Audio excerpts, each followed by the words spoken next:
안녕하세요. 평소 궁금했던 건강 관련 정보를 의사 선생님과 함께 알아보는 시간, 경희의료원 닥터건강 톡톡입니다.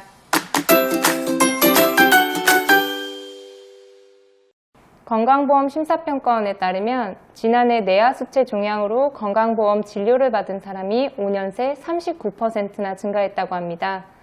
더욱이 전체 뇌종양의 25%를 차지할 만큼 뇌하수체 종양은 비교적 흔한 질병인데요. 뇌하수체 종양의 주요 증상과 치료법에 대해 알아보겠습니다. 도움 말씀을 주실 진상욱 교수님 자리해 주셨습니다. 교수님 안녕하세요. 모든 종양이 두렵지만 특히 뇌에 생기는 종양 아주 막막할 것 같은데요. 먼저 뇌하수체 종양이란 무엇인가요? 말 그대로 뇌하수체에 종양이 생기는 거라고 말씀드릴 수 있겠습니다. 종양이라는 표현 자체가 좀 어려울 수도 있는데요. 일반적으로 저는 환자분들한테는 혹이 생겼다라고 이야기를 합니다. 그래서 뇌하수체에 이제 혹이 생겼다 이렇게 이제 말씀을 드릴 수가 있겠고요. 뇌하수체의 크기가 보통 공개할 만하기 때문에 이제 거기서 생기는 혹들이 이제 대부분은 굉장히 크기가 작은 편에 속하긴 합니다만 그 경우에 따라서는 굉장히 크기가 커지는 경우도 종종 발견되고 있습니다. 그렇다면 뇌하수체 종양의 주요 증상은 어떤가요? 이제 증상을 이야기를 하려면 이제 두 가지로 나눠서 생각을 해봐야 되는데요. 하나는 이 종양이 어떤 일을 하고 있고 그 일에 의해서 생기는 증상이 있는지 아니면 종양 자체에 의해서 생기는 증상인지를 구분을 해야 됩니다. 이건 무슨 얘기냐면 뇌하수체에서는 여러 가지 호르몬들이 분비가 되고 있는데 이 호르몬들은 필요할 때 많이 나오고 필요 없을 땐 적게 나오고 이게 알아서 조절이 되고 있는 겁니다. 근데 종양이 있는 부위에서 어떤 특정 호르몬이 많이 나오게 되면 그 호르몬의 과다 분비 상태로 인해서 증상이 생길 수가 있다는 거죠. 이제 그런 것들이 대표적인 게 말단비대증이라던가 유주분비 호르몬의 과다 분비로 인한 전혀 임신과 상관없는 유주분비 상태 이런 것들이고요. 또 이제 쿠싱 증후군이라고 해서 우리 몸 안에 스트레스 호르몬이 많이 나오는 그런 상황을 말씀드릴 수 있을 것 같고요. 두 번째 종양 자체에 의한 증상이라는 건 뭐냐면 호르몬 분비하고는 상관없이 좁은 공간에서 원래는 그 공간 안에 뇌하수체만 있어야 되는데 거기에 종양이 생기면서 종양이 자꾸 자라게 되고 그것들이 주위의 조직이나 혈관을 누르게 되면 그로 인해서 문제가 생길 수 있는 거죠. 가장 대표적인 게 두통이라든가 아니면은 뇌하수체 위로는 이 시신경, 우리가 이 시야를 보는 이 시야 정보가 이제 뇌로 들어가는 시신경들이 시신경을 이렇게 한번 크로스를 하거든요. 교차를 하는데 딱 교차점이 그 뇌하수체 바로 아래에 있습니다. 그래서 종양이 위로 자라면서 그 시신경이 교차하는 부위를 누르게 되면 시야 결손, 특히 양 측면에 이게 시야들이 이 장애를 받아서 안 보이는, 그러니까 시야가 좁아지는 거죠.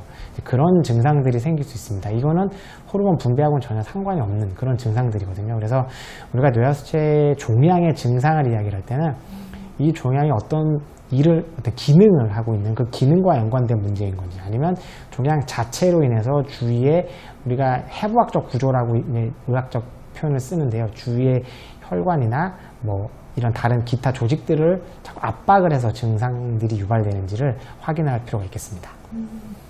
진단을 통해 미리 알아채는 게 중요할 것 같은데요. 네. 진단은 어떤 검사로 진행이 되나요? 네, 일단 종양이 의심되는 그런 증상들이 있을 경우에는 일단 영상의학적 검사를 반드시 시행을 해야 됩니다. 일단 MRI가 이제 가장 기본 검사가 될 거고요. 일반적으로 찍는 우리가 뇌 MRI보다는 조금 더 뇌하수체에 이제 초점을 맞춰 놓은 MRI가 따로 있습니다. 그래서 그 MRI를 찍어서 뇌하수체를 정밀하게 영상의학적으로 확인을 해야 되고요. 이런 과정들을 통해서 종양이 있나 없나를 확인할 필요가 있겠습니다. 그 이후에 아까 제가 말씀드렸던 기능적 측면에서의 증상 유무에 따라서 어떤 특정 호르몬들이 많이 나오고 있는지를 보는 검사들이 있는데요. 나름 굉장히 복잡하기도 하고 환자분들이 불편하실 수도 있습니다. 기간도 좀 오래 걸리는 경향이 있고요. 하지만 정확한 검사를 위해서 이제 진행해야 되는 과정이기 때문에 그런 면에 있어서는 저희가 환자분들에게 계속 설명을 드리고 있습니다. 만약 뇌하수체 종양으로 진단이 내려졌다면 어떻게 치료해야 되고 관리해야 되나요? 일단 뇌하수체 종양이 그것이 이제 어떤 저희가 의학적으로 얘기할 때 기능성 종양이냐 비기능성 종양이냐 이제 이런 의학적인 표현을 씁니다. 기능성 종양이라는 거는 어떤 특정 호르몬이 많이 나오고 있는 그 종양에서 나오고 있어서 문제가 생기는 경우고요. 비기능성 종양이라는 거는 여기서는 어떤 문제를 유발할 만한 그런 호르몬의 과다 분비 상태는 없는데 그 대신 이제 뭐 예를 들어서 뭐 주위에 뭐 혈관이나 신경이나 기타 조직을 이제 압박하는 경우가 되겠는데요. 어쨌든 뭐든 간에 기본적인 치료는 수술입니다. 수술을 통해서 종양을 제거하는 것이 원칙이고요. 그때는 이제 보통 신경외과 이제 교수님들과 이제 저희가 같이 이야기를 통해서 이제 신경외과 교수님들께 저희가 수술을 부탁을 드리고 있고요. 단 예외적인 상황이 있는데 특별히 종양이 있더라도 뭐 호르몬 분비도 과다하지 않다든가 아니면은 뭐 종양이 있긴 있지만 뭐 두통이라든가 시야장애라든가 기타 이런 증상들이 없다면 그냥 그때는 지켜봅니다. 그때는 지켜보는 경우도 정기적인 검사를 통해서 어떻게 변하는지 정도만 확인을 하고 특별히 치료하지는 않고요. 어떤 문제가 있는 경우에는 당연히 수술을 해야 되는 게 원칙입니다. 단 예외적인 상황이 있는데 유죽분비 호르몬이 많이 남아서 생기는 그런 상황일 때는 일단은 수술보다는 약물 치료, 우리가 보통 경구약제, 먹는 약으로 치료를 하는데요. 그런 약제를 통해서 치료를 하는 것을 원칙으로 하고 있고, 뭐 물론 예외적으로 유죽분비 호르몬이 과도하게 나올 때도 수술적 치료를 하는 경우가 있기는 있습니다.